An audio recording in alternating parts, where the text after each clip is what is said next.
Hello friends, नमस्कार। आप सभी को स्वागत है अपना YouTube channel talent study lover पर। तो आज बिहार एसएससी की प्रैक्टिस सीरीज की सेट नंबर 33 स्टार्ट करते हैं। उससे पहले आपको बता दें कि इस क्लास का पीडीएफ आपको टेलीग्राम पर प्रोवाइड करा दिया जाता है और टेलीग्राम का लिंक आपको वीडियो के नीचे डिस्क्रिप्शन बॉक्स में मिल जाएंगे, तो वहाँ से आप पीडीएफ डाउनलोड करके रिविजन कर सकते हैं। तो चलिए शुरू करते हैं। तो आज का पहला क्वेश्चन से और क्वेश्चन का आंसर आप लोग भी देते चलिएगा, ठीक है। चलिए तो शुरू करते हैं आज का पहला क्वेश्चन। तो आज का पहला क्वेश्चन है पीएच स्केल, ठीक है ना। पीएच स्केल की रेंज कितनी होती है ये बताना है। तो पीएच स्केल की जो रेंज होता है वो क्या होता है। तो इस क्वेश्चन का राइट आंसर है आपका ऑप्शन बी, ठीक है ना। ऑप्शन बी यानी कि 0 से 14 तक इसका क्या होता है, स्केल होता है, ठीक है ना, किसका, पीएच मान का, ठीक है। चलिए बढ़ते हैं आगे नेक्स्ट क्वेश्चन की ओर। नेक्स्ट है क्वेश्चन नंबर 2। क्वेश्चन नंबर 2 है पैगंबर मोहम्मद की जयंती को मनाने के लिए कौन सा त्यौहार मनाया जाता है ये बताना है। तो इस क्वेश्चन का राइट आंसर क्या होगा। तो क्वेश्चन का आंसर देते चलिएगा। वीडियो अच्छा लगे तो वीडियो को लाइक शेयर भी करते रहिएगा और साथ ही साथ वीडियो को पूरा जरूर देखिएगा। तो चलिए देखते हैं इस क्वेश्चन का राइट आंसर क्या है। तो इस क्वेश्चन का राइट आंसर है आपका ऑप्शन सी, ठीक है ना। ऑप्शन सी यानी कि मिलाद उन नबी, ठीक है ना। मिलाद उन नबी मनाया जाता है पैगंबर मोहम्मद जयंती को मनाने के लिए, ठीक है ना। चलिए नेक्स्ट है क्वेश्चन नंबर 3। क्वेश्चन नंबर 3 है प्लास्टिक जो गर्म करने पर सरलता से विरूपित हो जाता है क्या कहलाता है। तो इस क्वेश्चन का राइट आंसर क्या होगा। तो इसका राइट आंसर है आपका ऑप्शन बी, ठीक है ना। ऑप्शन बी यानी कि थर्मोप्लास्टिक उसे बोलते हैं, क्या बोलते हैं, थर्मोप्लास्टिक बोलते हैं, ठीक है। चलिए नेक्स्ट है क्वेश्चन नंबर 4।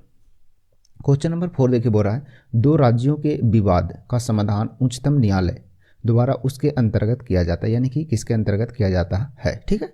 तो इस क्वेश्चन का राइट आंसर बताइए। तो इसका राइट आंसर क्या होगा। तो इसका राइट आंसर आपका ऑप्शन डी है, ठीक है ना। ऑप्शन डी यानी कि मूल क्षेत्राधिकार में आने के कारण उच्चतम न्यायालय जो है 2 राज्यों के बीच के जो विवाद होता है उसे समाधान करता है, ठीक है ना। तो वह मूल क्षेत्राधिकार में आता है किसके, उच्च न्यायालय के। चलिए नेक्स्ट है क्वेश्चन नंबर 5 देखते हैं। क्वेश्चन नंबर 5 है निम्नलिखित में से कौन पहला सुल्तान था जिसने भारत में सांकेतिक मुद्रा, ठीक है ना, सांकेतिक मुद्रा का प्रचलन किया, इसके बारे में बताना है।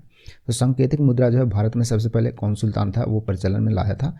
तो इस क्वेश्चन का राइट आंसर है आपका ऑप्शन सी, ठीक है ना। ऑप्शन सी यानी कि मोहम्मद बिन तुगलक के द्वारा, ठीक है ना, मोहम्मद बिन तुगलक के द्वारा यह लाया गया था, ठीक है ना। चलिए बढ़ते हैं आगे नेक्स्ट क्वेश्चन की ओर। नेक्स्ट है क्वेश्चन नंबर 6। एक मिनट, क्वेश्चन नंबर 6 देखिए बोल रहा है। क्वेश्चन नंबर 6 है महाविस्फोटक सिद्धांत किससे संबंधित है, ठीक है ना। महाविस्फोटक जो सिद्धांत है उसका संबंध किससे है ये बताना है। तो इस क्वेश्चन का राइट आंसर होगा आपका ऑप्शन बी है, ठीक है ना। ऑप्शन बी है यानी कि ब्रह्मांड की उत्पत्ति, ठीक है ना। ब्रह्मांड की उत्पत्ति से संबंधित है क्या, महाविस्फोटक सिद्धांत, जिसे बिग बैंग थ्योरी भी बोलते हैं, ठीक है ना। चलिए बढ़ते हैं नेक्स्ट क्वेश्चन नंबर 7 की ओर।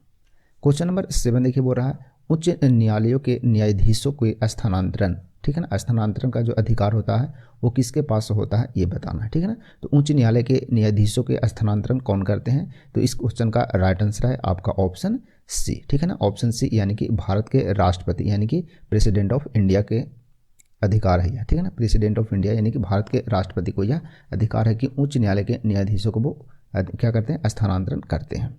चलिए नेक्स्ट है क्वेश्चन नंबर 8। क्वेश्चन नंबर 8 है बाबा साहब अम्बेडकर हवाई अड्डा कहाँ स्थित है ये बताना है। तो बाबा साहब अम्बेडकर हवाई अड्डा कहाँ स्थित है। तो इस क्वेश्चन का राइट आंसर है आपका ऑप्शन डी है, ठीक है ना। ऑप्शन डी यानी कहाँ स्थित है, नागपुर में स्थित है बाबा साहेब अम्बेडकर हवाई अड्डा। चलिए नेक्स्ट है क्वेश्चन नंबर 9। क्वेश्चन नंबर 9 है ककड़ी किस कुल से संबंधित है, यानी कि खीरा और ककड़ी जानते हैं ना, खीरा और ककड़ी जो है तो किस कुल से संबंधित है ये बताना, ठीक है ना। तो इस क्वेश्चन का राइट आंसर होगा आपका ऑप्शन सी है, ठीक है ना। ऑप्शन सी यानी कि ककड़ी जो आता है किस में आता है, कुकर बिटेसी कुल में आता है, ठीक है ना। कुकर बिटेसी, खीरा और ककड़ी दोनों आता है एक ही कुल में, ठीक है ना। चलिए नेक्स्ट है क्वेश्चन नंबर 10। क्वेश्चन नंबर 10 देखिए बोल रहा है निम्नलिखित में से कौन से वृक्ष वर्ष में एक बार अपनी पत्तियां गिरा देते हैं, इसके बारे में बताना है, ठीक है ना। तो कौन सा वृक्ष है जो वर्ष में एक बार अपनी पत्तियां गिरा देते हैं, ठीक है। तो इस क्वेश्चन का राइट आंसर है ऑप्शन बी है, ठीक है ना। ऑप्शन बी यानी कि पर्णपाती वृक्ष, जो भी पर्णपाती वृक्ष होते हैं वो साल में एक बार अपनी पत्तियां को क्या करते हैं, गिरा देते हैं, ठीक है। चलिए नेक्स्ट है क्वेश्चन नंबर 11। क्वेश्चन नंबर 11 देखिए बोल रहा है मुख्य चुनाव आयुक्त को पदच्युत यानी पद से हटाया जा सकता है, तो किस प्रकार से हटाया जाता है उसके बारे में बता रहा है, ठीक है, बताना है। तो मुख्य चुनाव आयुक्त को पदच्युत किया जा सकता है, किस रूप में, ठीक है। तो इस क्वेश्चन का राइट आंसर है आपका ऑप्शन डी है, ठीक है ना, ऑप्शन डी, यानी कि संसद के दोनों सदनों यानी कि लोकसभा और राज्यसभा के सदस्यों के 2/3 बहुमत से प्रमाणित कदाचार के आधार पर उसे हटाया जा सकता है, किन्हें, मुख्य चुनाव आयुक्त को, ठीक है ना, यानी कि लोकसभा और राज्यसभा के सदस्यों के 2/3 बहुमत होना चाहिए इसके लिए, ठीक है। चलिए नेक्स्ट है क्वेश्चन नंबर 12। क्वेश्चन नंबर 12 है, महात्मा गांधी ने भारत में अपना पहला जन भाषण कहाँ दिए थे वो बताना है, ठीक है ना, जन भाषण जो है वो कहाँ दिए थे ये बताना है, कहाँ दिए थे ये बताना है, ठीक है ना। चलिए तो इस क्वेश्चन का राइट आंसर है आपका ऑप्शन डी है, ठीक है ना, ऑप्शन डी, यानी कहाँ दिए थे, वाराणसी में दिए थे कब, 1916 में। 1916 में कौन, BHU यानी बनारस हिंदू यूनिवर्सिटी में, ठीक है ना, यानी कि BHU में यह भाषण दिए थे सबसे पहले जन भाषण महात्मा गांधी 1916 ईस्वी में। चलिए नेक्स्ट है क्वेश्चन नंबर 13।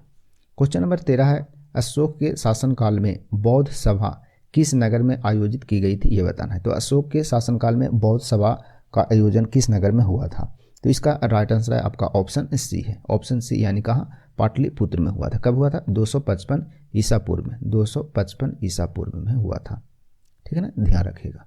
चलिए नेक्स्ट है क्वेश्चन नंबर 14। क्वेश्चन नंबर 14 है, बीइंग गांधी, ठीक है ना, बीइंग गांधी के लेखक कौन है। बीइंग गांधी एक पुस्तक है जिसके लेखक कौन है। तो इसका राइट आंसर है आपका ऑप्शन बी है, ऑप्शन बी, यानी कि पारो आनंद के द्वारा बीइंग गांधी पुस्तक लिखा गया है। चलिए बढ़ते हैं आगे, नेक्स्ट क्वेश्चन नंबर 15 की ओर। क्वेश्चन नंबर 15 है, माइंड विदाउट फियर, ठीक है ना, माइंड विदाउट फियर पुस्तक के लेखक कौन है ये बताना है। तो इसका राइट आंसर क्या होगा। तो इसका राइट आंसर है आपका ऑप्शन सी है, ऑप्शन सी, यानी कि रजत गुप्ता के द्वारा लिखा गया क्या, माइंड विदाउट फियर पुस्तक, ठीक है। चलिए नेक्स्ट है क्वेश्चन नंबर 16। क्वेश्चन नंबर 16 है, विश्व हिंदी दिवस कब मनाया जाता है ये बताना। तो विश्व हिंदी दिवस कब मनाया जाता है। तो इसका राइट आंसर होगा आपका ऑप्शन बी, ठीक है ना, ऑप्शन बी, यानी कि 10 जनवरी को मनाया जाता है क्या, विश्व हिंदी दिवस मनाया जाता है। जबकि राष्ट्रीय हिंदी दिवस कब मनाया जाता है। तो भारत में राष्ट्रीय हिंदी दिवस मनाया जाता है 14 सितंबर को, ठीक है ना, 14 सितंबर को, ठीक है, ध्यान रखिएगा। नेक्स्ट है क्वेश्चन नंबर 17। क्वेश्चन नंबर 17 है, विश्व कैंसर दिवस कब मनाया जाता है। विश्व कैंसर दिवस कब मनाया जाता है। तो इस क्वेश्चन का राइट आंसर है आपका ऑप्शन बी है, ठीक है ना, ऑप्शन बी, यानी कि 4 फरवरी को मनाया जाता है क्या, विश्व कैंसर दिवस मनाया जाता है 4 फरवरी को। नेक्स्ट है क्वेश्चन नंबर 18।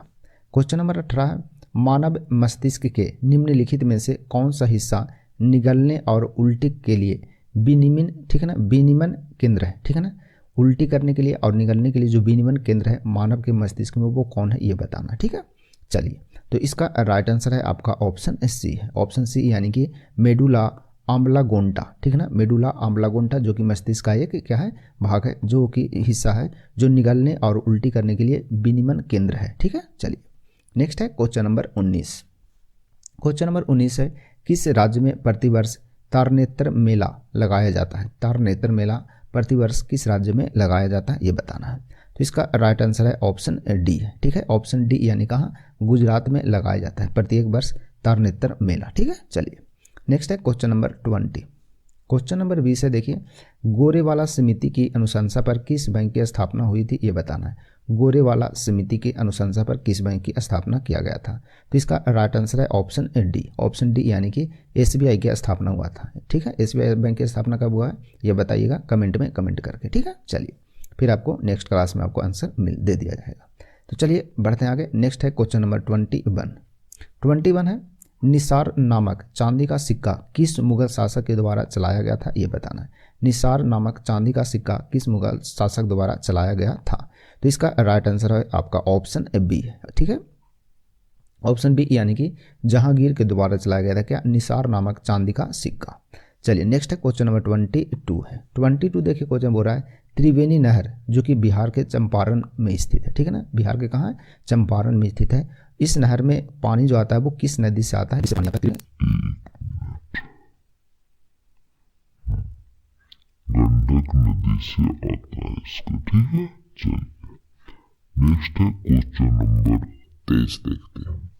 क्वेश्चन नंबर 23 देखिए बोल रहा है, पोलो खेल का प्रचलन भारत में पहली बार किस राज्य में हुआ। इंपॉर्टेंट क्वेश्चन है, ध्यान रखिएगा।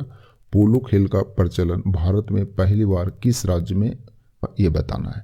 तो तो इसका राइट आंसर है ऑप्शन बी है, ठीक है। ऑप्शन बी यानी कहाँ, मणिपुर में, ठीक है ना, मणिपुर इसका राइट आंसर है। चलिए नेक्स्ट है क्वेश्चन नंबर 24 है विश्व थैलेसीमिया, ठीक है ना, विश्व थैलेसीमिया दिवस कब मनाया जाता है। तो विश्व थैलेसीमिया दिवस कब मनाते हैं, तो ये मनाते हैं अपन 8 मई को, ठीक है ना, 8 मई को मनाया जाता है क्या, विश्व थैलेसीमिया दिवस, यानी ऑप्शन सी इसका सही है, ठीक है। चलिए नेक्स्ट है क्वेश्चन नंबर 25 नंबर क्वेश्चन है दशवंत और बसवान, ठीक है ना, प्रसिद्ध चित्रकार किस मुगल सम्राट के राज दरबार में थे, ये बताना है। तो दशवंत और बसवान नामक प्रसिद्ध क्या थे, चित्रकार थे, जो किनके कौन से मुगल सम्राट के दरबार में रहते थे। तो इसका राइट आंसर है ऑप्शन ए है, ठीक है ना, ऑप्शन ए यानी किसके, अकबर के दरबार में दोनों के दोनों रहते थे, दशवंत और बसवान, ठीक है। चलिए नेक्स्ट है क्वेश्चन नंबर 26 नंबर क्वेश्चन है, देखिए बोल रहा है इनमें से कौन भारत का एकमात्र यहूदी वायसराय था, ठीक है ना, यहूदी वायसराय रहा, वो कौन थे, एकमात्र थे, तो इसको बताना है। तो इसका राइट आंसर है ऑप्शन डी है, ठीक है ना, ऑप्शन डी यानी कि लॉर्ड रीडिंग, जो कौन थे, एक यहूदी वायसराय थे, ठीक है ना, और इन्हीं के कार्यकाल में यानी कि 5 फरवरी 1922 ईस्वी को, ठीक है ना, 5 फरवरी 1922 ईस्वी में क्या हुआ था, चौरी चौरा कांड हुआ था, ठीक है ना, चौरी चौरा कांड इन्हीं के काल में हुआ था 5 फरवरी 1922 को, ठीक है ना। चलिए नेक्स्ट है क्वेश्चन नंबर 27 है गांधीवादी अर्थव्यवस्था किस सिद्धांत पर आधारित है, ये बताना है। तो गांधीवादी अर्थव्यवस्था किस सिद्धांत पर आधारित है, तो इसका राइट आंसर क्या है, तो इसका राइट आंसर है ऑप्शन सी है, ठीक है, ऑप्शन सी यानी कि न्यास धारिता पर आधारित है गांधीवादी अर्थव्यवस्था। चलिए नेक्स्ट है क्वेश्चन नंबर 28 नंबर है निम्नलिखित युग्मों में से कौन सुमेलित नहीं है, ये बताना, कौन सुमेलित नहीं है, तो क्वेश्चन को हमेशा गौर से पढ़िएगा, ठीक है ना। चलिए नेक्स्ट है इस क्वेश्चन का राइट आंसर देख लेते हैं। तो इसका राइट आंसर है आपका ऑप्शन सी है, ठीक है, ऑप्शन सी यानी कि जोग प्रपात जो है, यानी जलप्रपात जो है वो कृष्णा नदी पर नहीं है, ये किस नदी पर है, तो यह शरावती नदी पर है, ठीक है ना, शरावती नदी पर है जोग जलप्रपात, ठीक है। शिव समुद्रम जलप्रपात किस पर है, तो कावेरी नदी पर, याद रखिएगा। चुलिया प्रपात कहाँ है, तो चंबल नदी पर है। धुआंधार जलप्रपात कहाँ है, तो यह जबलपुर में है, ठीक है ना, और नर्मदा नदी पर है, ठीक है, ध्यान रखिएगा। चलिए बढ़ते हैं आगे। नेक्स्ट है क्वेश्चन नंबर 29 की ओर।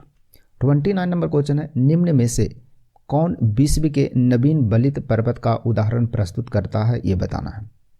तो विश्व में कौन जो है वो विश्व के नवीन बलित पर्वत का उदाहरण है, तो इस क्वेश्चन का राइट आंसर है आपका ऑप्शन बी, ठीक है ना, और ऑप्शन बी यानी कि आल्प्स पर्वत, ठीक है ना, आल्प्स पर्वत जो है वो क्या है, विश्व के नवीन बलित पर्वतों का उदाहरण में से एक माना जाता है। चलिए नेक्स्ट है क्वेश्चन नंबर 30 है सुष्मिता सेन जो है वो किस वर्ष मिस यूनिवर्स का खिताब जीतने वाली पहली भारतीय महिला बनी थी, ये बताना है, ठीक है ना, पहली भारतीय बनी थी, ठीक है ना, पहली भारतीय और पहली भारतीय महिला दोनों यही हैं, कौन, सुष्मिता सेन जी है। तो ये कब खिताब जीती थी मिस यूनिवर्स की, ये बताना है। तो इसका राइट आंसर है ऑप्शन डी यानी कब, 1994 यानी 1994 में जीती थी, ठीक है। चलिए नेक्स्ट है क्वेश्चन नंबर 31 नंबर क्वेश्चन है निम्नलिखित में से कौन से, ठीक है ना, निम्नलिखित में से कौन दुनिया की सबसे छोटी पर्वत श्रृंखला है, ये बताना है। निम्नलिखित में से दुनिया की सबसे छोटी पर्वत श्रृंखला कौन है, ये बताना है। तो इसका राइट आंसर क्या होगा, इसका राइट आंसर है आपका ऑप्शन सी है, ठीक है ना, ऑप्शन सी यानी सटर बट्टस, ठीक है ना, सटर बट्टस जो है विश्व का सबसे छोटी पर्वत श्रृंखला है, ठीक है। चलिए नेक्स्ट है क्वेश्चन नंबर 32 में सुलभ स्वच्छता और सामाजिक सुधार आंदोलन के संस्थापक कौन माने जाते हैं, यानी कौन है, ये बताना। सुलभ स्वच्छता और सामाजिक सुधार आंदोलन के संस्थापक कौन है, तो इसका राइट आंसर है ऑप्शन डी, ठीक है ना, ऑप्शन डी यानी कौन है, डॉक्टर बिंदेश्वर पाठक जी हैं, ठीक है ना, डॉक्टर बिंदेश्वर पाठक जी हैं किसके, सुलभ स्वच्छता और सामाजिक सुधार आंदोलन के संस्थापक।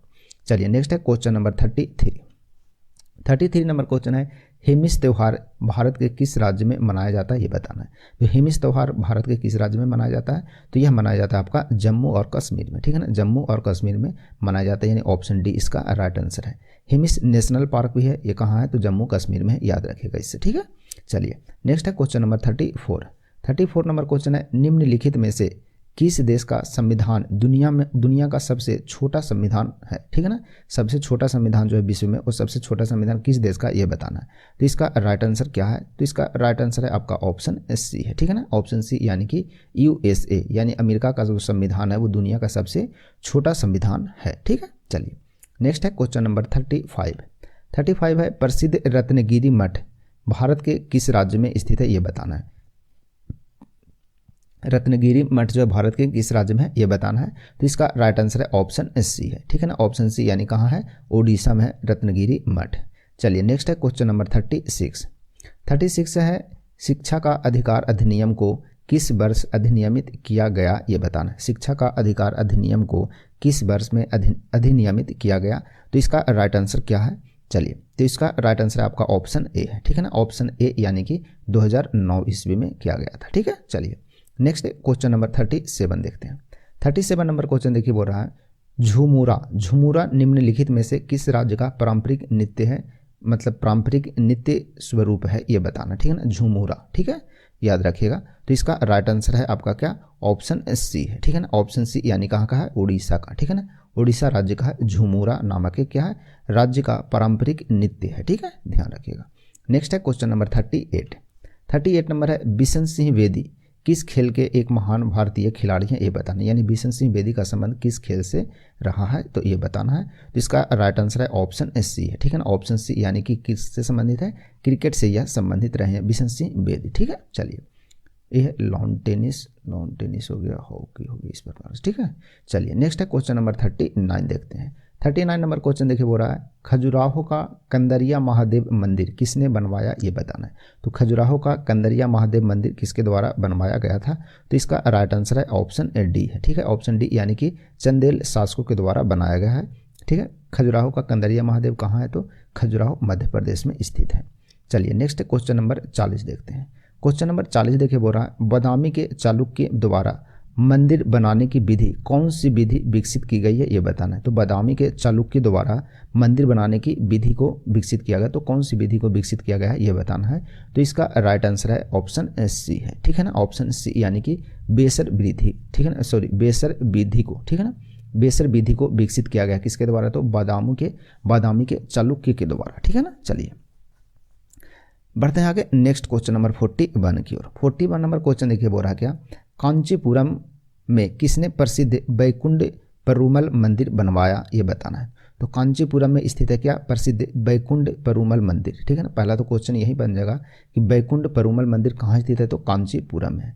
अब बनवाया है किसने, ये बताना है। तो इसका राइट आंसर है नंदी वर्मन द्वितीय, ठीक है ना। नंदी वर्मन द्वितीय के द्वारा यह बनवाया गया है, ठीक है ना, ध्यान रखिए। कांचीपुरम कहाँ है, तो यह तमिलनाडु में है। नेक्स्ट है क्वेश्चन नंबर 42 नंबर क्वेश्चन है लक्षद्वीप समूह की उत्पत्ति का कारण क्या है, ये बताना है। तो लक्षद्वीप जो द्वीप समूह है उसका उत्पत्ति का कारण क्या रहा, तो इसका राइट आंसर है ऑप्शन डी, ठीक है। ऑप्शन डी यानी कि ज्वालामुखी गतिविधि के कारण यह लक्षद्वीप द्वीप समूह की उत्पत्ति हुआ। नेक्स्ट है क्वेश्चन नंबर 43 है भारतीय रेलवे बोर्ड की स्थापना कब हुई, ये बताना है। तो भारतीय रेलवे बोर्ड की स्थापना 1905 में हुआ है, लेकिन कौन सी मंथ में हुआ, ये भी बताना है, ठीक है। इसका राइट आंसर है ऑप्शन बी यानी कि मार्च 1905 में भारतीय रेलवे बोर्ड की स्थापना किया गया था। नेक्स्ट है क्वेश्चन नंबर 44 है क्वेश्चन नंबर भारतीय संसद का निर्माण, ठीक है ना। भारतीय संसद का निर्माण किस वर्ष हुआ था, ठीक है ना। जो पुराने वाले संसद थे, ठीक है ना, पुराना जो संसद भवन था भारत का, उसका निर्माण किस वर्ष हुआ था, ये बताना है, ठीक है। चलिए तो इस क्वेश्चन का राइट आंसर है ऑप्शन बी, ठीक है। ऑप्शन बी यानी कि 1927 ईस्वी में भारतीय संसद भवन का निर्माण हुआ था। नेक्स्ट है क्वेश्चन नंबर 45 है भारत और नेपाल के बीच विवादित दर्रा कौन है, इसका नाम बताना है। तो भारत और नेपाल के बीच कौन सा दर्रा है जो विवादित दर्रा है, तो इसका राइट आंसर है ऑप्शन बी, ठीक है। ऑप्शन बी यानी कि लिपु लेख दर्रा, कौन है, लिपु लेख दर्रा जो भारत और नेपाल के बीच विवादित दर्रा है। नेक्स्ट क्वेश्चन नंबर 46 है। 46 नंबर क्वेश्चन है अलबरूनी किसके साथ भारत आया था, ये बताना है। तो अलबरूनी किसके साथ भारत आया था, तो इस क्वेश्चन का राइट आंसर है ऑप्शन डी है, ठीक है। ऑप्शन डी यानी कि महमूद गजनबी के साथ अलबरूनी भारत आया था, ठीक है। चलिए नेक्स्ट है क्वेश्चन नंबर 47 नंबर क्वेश्चन है निम्नलिखित में से कौन सा विजयनगर कला का सबसे अच्छा उदाहरण है, ये बताना है। तो विजयनगर कला का सबसे अच्छा उदाहरण है वो कौन है, तो हम्पी है, ठीक है। कौन है, हम्पी, ठीक है। यानी इसका right answer option C right होगा, ठीक है। हम्पी कहाँ है, तो यह कर्नाटक में है। नेक्स्ट है क्वेश्चन नंबर 48 नंबर क्वेश्चन है स्वतंत्र भारत की पहली बहुउद्देशीय परियोजना कौन है, ये बताना है। स्वतंत्र भारत की पहली बहुउद्देशीय परियोजना कौन है? तो इस क्वेश्चन का राइट आंसर है आपका ऑप्शन सी है। ठीक है, ऑप्शन सी यानी कौन सी है? दामोदर घाटी। ठीक है ना, दामोदर घाटी परियोजना जो कि भारत की स्वतंत्र भारत की पहली बहुउद्देशीय परियोजना है। चलिए नेक्स्ट है क्वेश्चन नंबर 49 नंबर क्वेश्चन है, 1 रुपये के नोट पर किसका हस्ताक्षर होता है ये बताना है। तो 1 रुपये का जो नोट होता है उस पर किसका हस्ताक्षर होता है? तो ये होता है आपका वित्त सचिव का। ठीक है ना, वित्त सचिव यानी ऑप्शन ए इसका राइट आंसर होगा। ठीक है ना, ध्यान रखिएगा। चलिए बढ़ते हैं आगे, नेक्स्ट क्वेश्चन नंबर 50 की ओर। क्वेश्चन नंबर 50 देखिए बोल रहा है क्या कि कांडला बंदरगाह की अवस्थिति क्या है, यानी कांडला बंदरगाह जो है वो कहाँ स्थित है ये बताना है। ठीक है, तो इस क्वेश्चन का राइट आंसर है आपका ऑप्शन ए है। ठीक है ना, ऑप्शन ए यानी कहाँ? कच्छ की खाड़ी में स्थित है। ठीक है ना, कच्छ की खाड़ी में स्थित है कौन? कांडला बंदरगाह। कांडला बंदरगाह जिसे ज्वारीय बंदरगाह के नाम से भी जानते हैं, क्या बोलते हैं? ज्वारीय बंदरगाह। ठीक है, ज्वारीय बंदरगाह याद रखेगा। ठीक है ना, कहाँ है? तो गुजरात में है। ठीक है, चलिए एकमात्र जो क्या बोलते हैं ज्वारीय बंदरगाह कौन है? तो कांडला बंदरगाह है जो कि गुजरात में स्थित है, ध्यान रखिएगा। चलिए ठीक है, बढ़ते हैं आगे, नेक्स्ट क्वेश्चन नंबर 51 की ओर।